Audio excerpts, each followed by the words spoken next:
श्रावण के महीने में संतान की प्राप्ति के लिए, संतान के कष्टों को दूर करने के लिए, संतान के कैरियर की चिंता के लिए, संतान के विवाह के योग के लिए एक एकादशी आती है और जिसे पुत्रदा एकादशी बोलते हैं।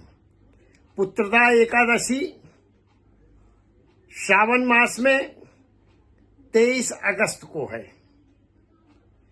पुत्रदा एकादशी का व्रत जो माताएं रखती हैं,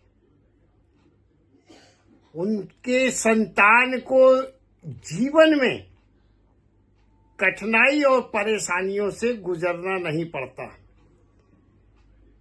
जिनको संतान होने में बाधा या संतान नहीं होती है, संतान प्राप्ति के योग बनते हैं और परिवार में खुशहाली आती है।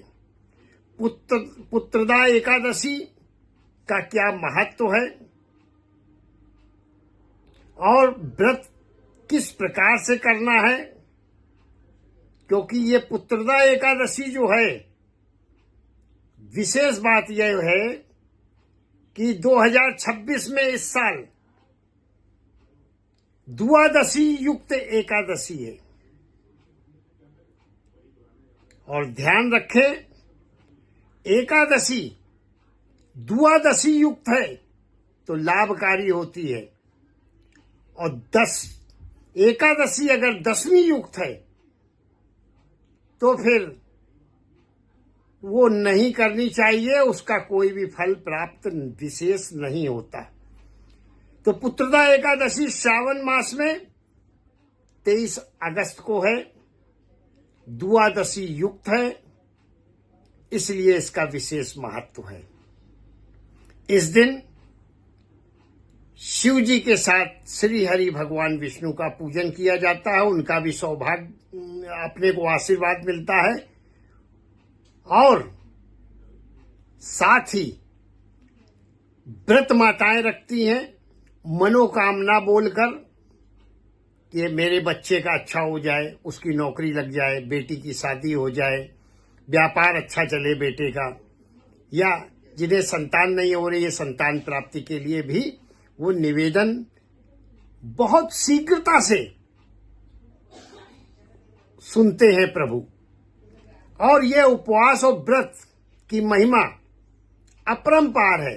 जो व्रत और उपवास की महिमा को समझते हैं वो ही एकादशी का व्रत रखते हैं। अब आपको बता दें तरीका क्या है, इस दिन क्या विशेष करना है आपको। तो विशेष करने में पुत्रदा एकादशी को दीपदान का बहुत बड़ा महत्व है। आप चाहें नदी में, सरोवर में, समुद्र में दीपदान जरूर करें। एक दोने में फूल दीप रखकर सरोवर में दीप का दान करें। और अगर आपके आसपास नदी सरोवर ना हो तो पीपल के पेड़ के नीचे कर सकते हैं पूजन और दीपदान। साथ ही घर के तुलसी में कर सकते हैं दीप प्रज्वलित करके।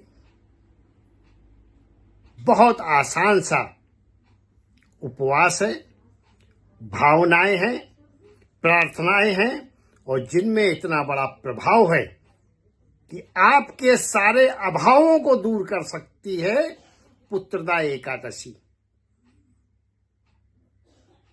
तो इस उपवास का लाभ उठाएं माताएं बहनें। 23 अगस्त को जरूर इस उपवास को करें और इस उपवास को करने से संतान के सारे कष्ट दूर होते हैं, सारी परेशानियां दूर होती हैं और माँ बाप चाहते ही क्या हैं, सिर्फ इतना कि हमारे बच्चों की उन्नति हो, हमारे बच्चों की प्रगति हो, हमारा बच्चा नाम कमाए। और जो निसंतान है और चाहत है संतान की, तो ध्यान रखें कि ऐसे में पुत्रदा एकादशी का व्रत जरूर करना चाहिए निसंतान दंपतियों को। अब आपको एक रहस्य की बात बताने जा रहे हैं। हमेशा ध्यान रखें, पति और पत्नी को कैसे रात्रि सोना चाहिए। हमेशा ध्यान रखें, पत्नी को पति के हमेशा बाईं ओर सोना चाहिए और ऐसा करने से पत्नी की चंद्र नाड़ी चालू रहती है और पति की सूर्य नाड़ी चालू रहती है। इस अवस्था में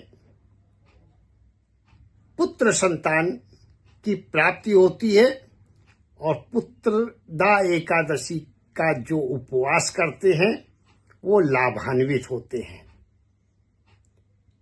वीडियो अच्छी लगी हो तो लाइक जरूर करना, शेयर जरूर करना ताकि लोगों को भी लाभ प्राप्त हो, और साथ ही साथ कमेंट बॉक्स में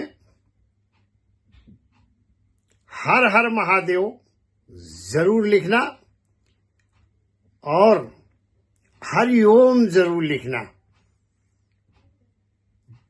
भगवान श्री हरि विष्णु आपके परिवार में हमेशा खुशियां बिखेरें और शिव भोले भंडारी